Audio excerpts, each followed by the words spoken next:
الحمدللہ رب العالمین والصلاة والسلام علی سید الانبیاء والمرسلین اما بعد فاعوذ باللہ السمیع العلیم من الشیطان الرجیم بسم اللہ الرحمن الرحیم انا اعطیناک الکوثر صدق اللہ العظیم وصدق رسولہ النبی الامی الکریم ونحن على ذلك لمن الشاہدین والشاکرین والحمد للہ رب العالمین۔ تمام حضرات نہایت ادب، ذوق، شوق کے ساتھ نبی کریم صلی اللہ علیہ وسلم کی بارگاہ میں ہدیہ درود و سلام کا نذرانہ پیش کریں۔ الصلاۃ والسلام علیک یا سیدی یا رسول اللہ، الصلاۃ والسلام علیک یا سیدی یا حبیب اللہ، الصلاۃ والسلام علیک یا سیدی یا رحمۃ للعالمین، الصلاۃ والسلام علیک یا سیدی یا شفیع المذنبین، الصلاۃ والسلام علیک یا سیدی یا قائد الغر المحجلین، وعلی آلک واصحابک یا سیدی یا محبوب رب العالمین، والحمد للہ رب العالمین۔ نہایت ہی عزت و احتشام اور قابل صد تکریم فیضیاب فیضان محمودیہ حضرت علامہ پروفیسر ریاض محمود صاحب دامت برکاتہم العالیہ، حضرت میاں حاجی پیر محمد غلام محی الدین آستانہ عالیہ موسیٰ والی شریف، دیگر مشائخ اعظام، علماء کرام اور حاضرین و سامعین، میرے لیے یہ بڑے سعادت کے لمحات ہیں کہ مجھے یہاں پہلی دفعہ حاضری اور گفتگو کا موقع نصیب ہوا۔ اللہ کریم ہم سب کی اس حاضری کو اپنے اور اپنے حبیب صلی اللہ علیہ وآلہ وسلم کی بارگاہ میں قبول فرمائے۔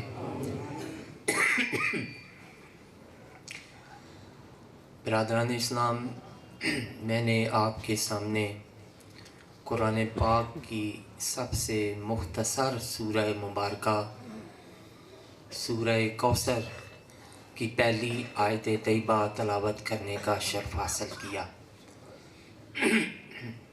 اس میں اللہ کریم اپنے محبوب کریم صلی اللہ علیہ وآلہ وسلم کی عظمت شان اور رفعت شان کا تذکرہ فرماتے ہیں۔ فرمایا انا اعطینا، بے شک ہم نے عطا کیا آپ کو الکوثر، کوثر۔ برادران اسلام، آپ قرآن پاک کا مطالعہ فرمائیں، جہاں بھی اللہ کریم نے اپنے محبوب صلی اللہ علیہ وآلہ وسلم کی کسی شان کا تذکرہ کیا، کسی شان کو بیان کیا، کسی رفعت مقام کو بیان فرمایا، پہلے اپنا تذکرہ فرمایا، پھر اپنے محبوب کی شان کا ذکر کیا۔ انا ارسلناک شاہدا و مبشرا و نذیرا۔ یہاں اللہ کریم نے اپنے محبوب کی بشیر ہونے کی، مبشر ہونے کی، شاہد ہونے کی، نذیر ہونے کی عظمت اور شان کو بیان کیا، لیکن پہلے اپنا ذکر کیا کہ انا ارسلناک، کہ اے محبوب ہم نے آپ کو بھیجا، شاہدا و مبشرا و نذیرا، آپ کو شاہد بنا کر، آپ کو مبشر خوشخبریاں دینے والا بنا کر، نذیرہ اور بر وقت خطرے سے آگاہ کرنے والا بنا کر۔ وما ارسلناک الا رحمتا للعالمین، اپنے محبوب کے سراپا رحمت ہونے کا تذکرہ کیا، اپنے محبوب کی رحمت للعالمینی کا ذکر فرمایا تو پہلے اپنا ذکر کیا کہ وما ارسلناک، اے محبوب ہم نے آپ کو بنا کے بھیجا، تمام سارے جہانوں کے لیے سراپا رحمت بنا کر بھیجا۔ یہاں بھی اپنے محبوب کی رحمت للعالمین کا تذکرہ کیا، پہلے اپنا کیا۔ وَرَفَعْنَا لَكَ ذِكْرَكَ، یہاں بھی اللہ تعالیٰ نے اپنے محبوب کے ذکر کی بلندی کا تذکرہ فرمایا تو پہلے اپنا ذکر کیا کہ ہم نے آپ کے ذکر کو آپ کی خاطر بلند کیا۔ اسی طرح الم نشرح لک صدرک، اے محبوب ہم نے آپ کے سینہ مبارک کو کھول دیا، وسیع فرما دیا۔ اور یہاں بھی انا آتیناک الکوثر، اپنے محبوب کی کو کوثر عطا فرمانے کا حکم کا بیان فرمایا تو پہلے اپنا تذکرہ کیا کہ انا آتیناک الکوثر، اے محبوب ہم نے آپ کو کوثر عطا فرمایا۔ حضور ضیاء الامت حضرت جسٹس پیر محمد کرم شاہ الازہری رحمۃ اللہ تعالی علیہ، آپ اپنی تفسیر ضیاء القرآن میں اس سورت کے اس آیت کے ضمن میں ارشاد فرماتے ہیں کہ یہاں یہ جو اسلوب اللہ تعالیٰ نے اختیار کیا ہے کہ جہاں بھی اپنے محبوب کا ذکر کیا پہلے اپنا ذکر کیا تب اپنے محبوب کی شان کو بیان کیا، تو اس کی حکمت کیا ہے؟ ایسا کرنے کا، ایسا اہتمام کرنے کا، ایسا اسلوب اختیار کرنے کی حکمت کیا ہے؟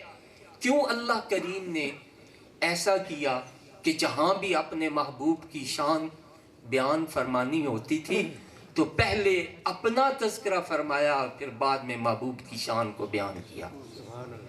تو آپ فرماتے ہیں کہ اس کی دو حکمتیں میرے ذہن میں آتی ہیں۔ ایک کہ اللہ تعالیٰ نے بے شمار 1,24,000 انبیاء کرام بھیجے، کسی کو ایک معجزہ عطا فرمایا، کسی کو 2 عطا فرمائے، کسی کو 10 عطا فرمائے، کسی کو اس سے کچھ زیادہ معجزات عطا فرمائے۔ تو ان کی امتیں ان معجزات کو دیکھ کے گمراہ ہو گئیں۔ کسی نے جو ہے وہ ان کو اللہ کا بیٹا بنا دیا اور وہ شرک میں مبتلا ہو گئے۔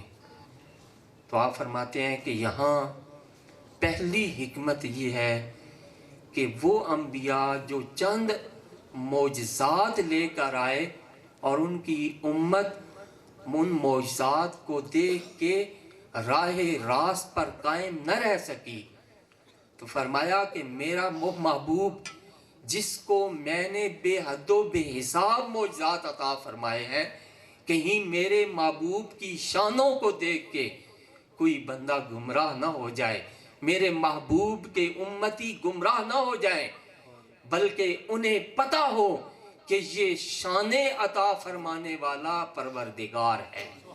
اپنے محبوب کو علم غیب عطا فرمانے والا اللہ وحدہ لا شریک ہے، اپنے محبوب کو حسن و جمال عطا فرمانے والا اللہ کریم خود ہے، اپنے محبوب کی جو ہے وہ غیب کی خبریں عطا فرمانے والا وہ اللہ کریم ہے، آپ کے ہاتھوں سے میٹھے پانیوں کے چشمے چلانے والا، فرمایا وہ وحدہ لا شریک ہے۔ فرمایا کہ کہیں میری محبوب کی پیاری امت کہیں ان معجزات کی کثرت کو دیکھ کے کہیں بھٹک نہ جائے، پہلی امتوں کی طرح کہیں گمراہ اور یا شرک میں مبتلا نہ ہو جائے۔ تو پہلے فرمایا کہ جو بھی میرے محبوب کی شانیں ہیں وہ میرے محبوب کو ہم نے عطا کی ہیں، اور جس کی شانیں عطائی ہوں، جس کی شانیں عطائی ہوں، کسی نے اس کو عطا کی ہوں، وہ اور تو سب کچھ ہو سکتا ہے، خدا نہیں ہو سکتا۔ تو فرمایا پہلی حکمت یہ تھی کہ میرے محبوب کے پیارے، جو میرے محبوب کو بہت پیارے ہیں امتی، وہ کہیں گمراہ نہ ہو جائیں۔ اور دوسری حکمت آپ نے ارشاد فرمائی کہ میرے ذہن میں دوسری اس کی حکمت یہ آتی ہے کہ میرے محبوب کی شانوں کا کوئی انکار نہ کر سکے۔ اگر وہ میرے محبوب کی کسی شان کا انکار کرتا ہے تو اسے پہلے میرا انکار کرنا پڑے گا، پہلے اسے میرا مالک و مختار ہونے کا انکار کرنا پڑے گا، میرا قادر ہونے پر جو ہے وہ کا انکار کرنا پڑے گا کہ میں اپنے محبوب کو شان عطا نہیں کر سکتا، میں اپنے محبوب کو رحمت للعالمین نہیں بنا سکتا، میں اپنے محبوب کی جو ہے وہ ذکر کو اس کی خاطر بلند نہیں کر سکتا۔ فرمایا وہ میرے محبوب کی شانوں کا تو انکار بعد میں کرے گا، پہلے اسے میرا انکار کرنا پڑے گا، پہلے اسے جو ہے وہ میری وحدانیت کا انکار کرنا پڑے گا، پہلے اسے میرے مالک و مختار ہونے کا انکار کرنا پڑے گا، پہلے اسے میرے قادر مطلق ہونے کا جو ہے وہ انکار کرنا پڑے گا، تب جا کے میرے محبوب کی شان کا انکار کرے گا۔ سبحان اللہ، سبحان اللہ۔ فرمایا یہ دو حکمتیں اللہ اس اسلوب کو، اس طریقہ کار کو اختیار کرنے کی جو ہے وہ ذہن میں آتی ہے کہ کوئی میرے محبوب، کل ایسے لوگ آئیں گے کہ جو میرے محبوب کی عظمتوں کا انکار کریں گے، میرے محبوب کی شانوں کا انکار کریں گے، تو انہیں یہ ہر قدم پر سوچنا پڑے گا کہ اس محبوب کو عظمتیں دی کس نے ہیں، اس کو دینے والا کون ہے۔ پہلے وہ میرا انکار کریں گے، پھر میرے محبوب کی شان کا انکار کریں گے۔ سبحان اللہ۔ کہ ہم اس کو شاہد نہیں بنا سکتے، ہم اس کو مبشر نہیں بنا سکتے، ہم اس کو نذیر نہیں بنا سکتے، ہم اس کو رحمت للعالمین نہیں بنا سکتے، ہم اس کو جو ہے اس کی ذکر کو بلند نہیں کر سکتے، ہم اس کے سینے کو علوم و معارف کے خزائن عطا نہیں کر سکتے۔ فرمایا وہ پہلے اسے ہماری عظمتوں کا انکار کرنا پڑے گا، پھر بعد میں جو ہے وہ اپنے حبیب کی عظمتوں کا انکار کرے گا۔ یہاں دوسری آیت کا دوسرا حصہ، پہلا انا آتینا، علماء کرام تشریف فرما ہے، یہاں حضور ضیاء الامت رحمۃ اللہ علیہ نے اپنی تفسیر ضیاء القرآن میں ارشاد فرمایا ہے کہ ایک ہوتا ہے آتینا اور ایک ہوتا اتینا۔ اگر حمزہ، تا اور یا اور نون الف ہو تو اس کا مطلب ہی ہوتا ہے دینا، لیکن اس کا مطلب ہوتا ہے صرف دینا۔ ممکن ہے اسے امانت کے طور پر دیا ہو، اس کو مالک نہ بنانا کہ یہ چیز میری رکھو میں پھر لے لوں گا، یہ میری امانت تمہارے پاس ہے، یہ تم اپنے پاس رکھو لیکن تم اس کو خرچ نہیں کر سکتے، تم اس کو کسی کو دے نہیں سکتے۔ لیکن وہ لفظ جس سے حمزہ، عین، طا اور یا اور نون، آتینا، اس کا مطلب ہوتا ہے کہ کسی کو کوئی چیز عطا کرنا اور پھر اس کا مالک و مختار بنا دینا، کہ یہ چیز ہم نے تمہیں عطا فرما دی، اب تمہاری مرضی، چاہے اپنے پاس رکھو، چاہے اس کو خود خرچو، اور چاہے لوگوں میں تقسیم فرما دو۔ سبحان اللہ سبحان تو اللہ۔ فرمایا اے محبوب، ہم نے تمہیں عطا بھی فرمایا ہے اور ہم نے تمہیں مالک و مختار بھی بنایا ہے۔ سبحان اللہ۔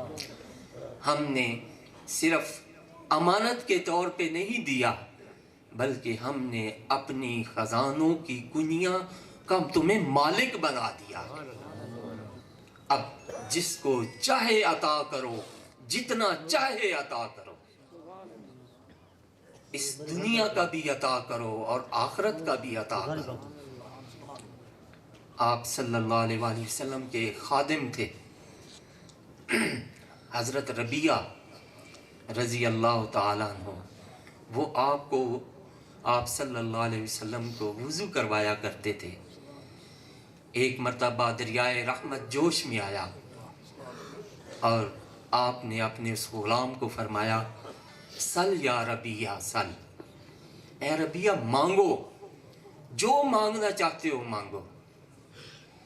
کوئی قید نہیں لگائی کہ اتنا مانگنا یا اتنا مانگنا یا اس جہان کا مانگنا، کوئی قید نہیں لگائی۔ فرمایا سل یا ربیعہ سل۔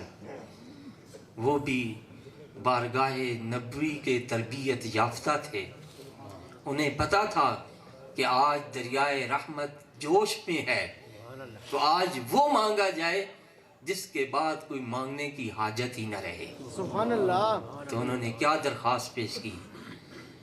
فرمایا، عرض کی کہ اے اللہ کے رسول، اگر آپ کا دریائے رحمت جوش میں ہے تو مرافقت کا فی الجنہ، میں آپ سے آپ کی رفاقت مانگتا ہوں، جس طرح میں یہاں آپ کا غلام ہوں، آپ کی خدمت میں ہوتا ہوں، اے اللہ کے نبی میں چاہتا ہوں کہ قیامت میں بھی آپ کا ساتھ نصیب ہو۔ نعرہ تکبیر، سبحان اللہ۔ نعرہ رسالت، نعرہ تحقیق، حق جاری۔ نعرہ حیدری۔ اے اللہ کے حبیب، میں جنت میں بھی آپ کا ساتھ مانگتا ہوں۔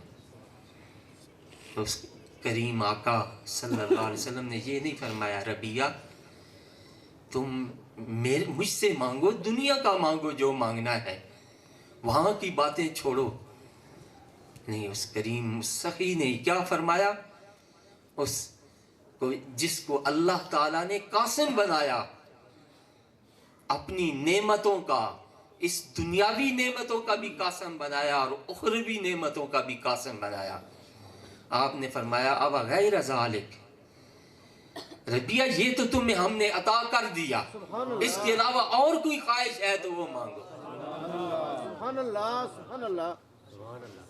وہ ایسے کریم ہیں، وہ ایسے سخی ہیں کہ جو صرف دنیا کا ہی عطا نہیں کرتے بلکہ آخرت کا بھی عطا فرماتے ہیں۔ سبحان اللہ۔ اور سیدنا علی المرتضیٰ رضی اللہ تعالیٰ عنہ نے حاتم طائی کے بیٹے حضرت عدی رضی اللہ تعالیٰ عنہ جو مسلمان ہو گئے تھے، ان سے پوچھا کہ عدی، تمہارا والد حاتم طائی بڑا سخی تھا، اس کی سخاوت کا کوئی تذکرہ سناؤ کہ وہ ہمیں پتہ چلے کہ وہ کتنا سخی تھا۔ تو حضرت عدی رضی اللہ تعالیٰ عنہ نے عرض کی کہ اے مولا کائنات، میرا والد اتنا سخی تھا کہ اس کے محل یا گھر کے 8 دروازے تھے، اور ایک فقیر ایک دروازے سے مانگتا تو وہ اس کو بھی عطا کرتا، وہ دوسرے دروازے پر آتا تو دوسرے دروازے سے بھی اس کو عطا کرتا۔ یہ نہیں کہتا تھا کہ پہلے دروازے سے لے چکے ہو تو اب ادھر کیوں آئے ہو، اس دروازے سے بھی عطا کرتا، حتیٰ کہ وہی فقیر اگر 8 دروازوں پر آتا تو تب بھی وہ اس کو عطا کرتا، اتنا سخی تھا۔ اس مولا کائنات سیدنا امیر المومنین حضرت علی المرتضیٰ رضی اللہ تعالیٰ عنہ نے ارشاد فرمایا، اے عدی پھر کیسا سخی تھا وہ؟ کہ وہ دیتا اور سائل کو پھر بھی مانگنے کی ضرورت رہتی. وہ 8 دروازوں سے دیتا پھر بھی سائل جو ہے اس کو اور طلب باقی رہتی. کہا ہمارا محبوب سنو، جو صرف اس دنیا کا نہیں عطا کرتا وہ آخرت کا بھی عطا کرتا ہے. وہ ایسا سخی ہے کہ وہ دنیا کا عطا کرتا ہے، جب وہ ایک مرتبہ عطا کرتا ہے تو پھر طلب ہی باقی نہیں رہتی. سبحان اللہ، اللہ اکبر، یا رسول اللہ، زندہ باد، نعرہ غوثیہ، یا غوث اعظم، نعرہ غوثیہ. یا غوث اعظم. تو فرمایا کہ اے محبوب انا آتیناکا، ہم نے صرف تمہیں دیا نہیں ہے بلکہ تمہیں مالک و مختار بنا دیا. جس کو چاہو دو، جتنا چاہے دو، تمہیں آزادی ہے، تم عطا فرما سکتے ہو. ہمارے خزانوں کے تم قاسم ہو، تم تقسیم کرنے والے ہو. اور آخری لفظ الکوثر. بعض چیزیں اپنی ضد سے پہچانی جاتی ہیں، جیسے دن اور رات. رات کے بعد دن کا تصور ہے، دن کے بعد رات کا تصور ہے. اسی طرح حق اور باطل، سچ اور جھوٹ، اچھا اور برا. بعض چیزیں وہ اپنے ضد سے پہچانی جاتی ہیں. اب اللہ کریم نے فرمایا کہ اے محبوب ہم نے آپ کو کوثر عطا فرمایا. مفسرین فرماتے ہیں کہ کوثر سے کیا مراد ہے. بعض نے کہا کہ کوثر سے مراد حوض کوثر ہے. بعض نے کہا کہ حوض کوثر سے مراد حوض کوثر پر جو جام ہوں گے اتنی کثرت سے ہوں گے کہ کسی بھی آقا کے امتی کو انتظار نہیں کرنا پڑے گا. سبحان اللہ. کسی نے کہا کہ کوثر سے مراد صحابہ کرام کی کثرت ہے. مفسر قرآن حضرت عبداللہ بن عباس رضی اللہ تعالیٰ عنہ سے پوچھا گیا،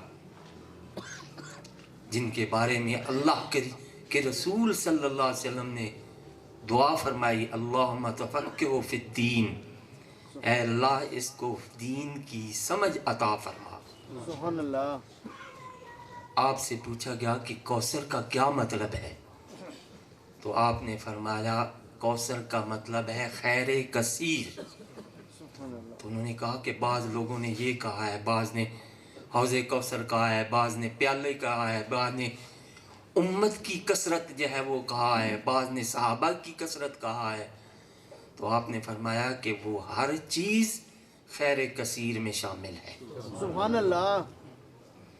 اب میں جو گزارش کرنا چاہتا ہوں کہ بعض چیزیں اپنی ضد سے پہچانی جاتی ہیں، اپنے مخالف سے پہچانی جاتی ہیں. تو کوثر اللہ کریم نے ارشاد فرمایا کہ اے محبوب ہم نے تمہیں کوثر عطا فرمایا. پہلے آتا ہے کثیر، پھر اس کے بعد آتا ہے اکثر، اور اس کے بعد آتا ہے کوثر. اب کثیر کے مقابلے میں کیا آتا ہے؟ قلیل، تھوڑا. اور اللہ نے کیا ارشاد فرمایا ان دنیاوی نعمتوں کے بارے میں؟ کل متاع الدنیا قلیل. یہ دنیا کی جو مال و متاع ہے، یہ دنیا کی جو نعمتیں ہیں، یہ اللہ کے نزدیک بالکل معمولی ہیں، تھوڑی ہیں.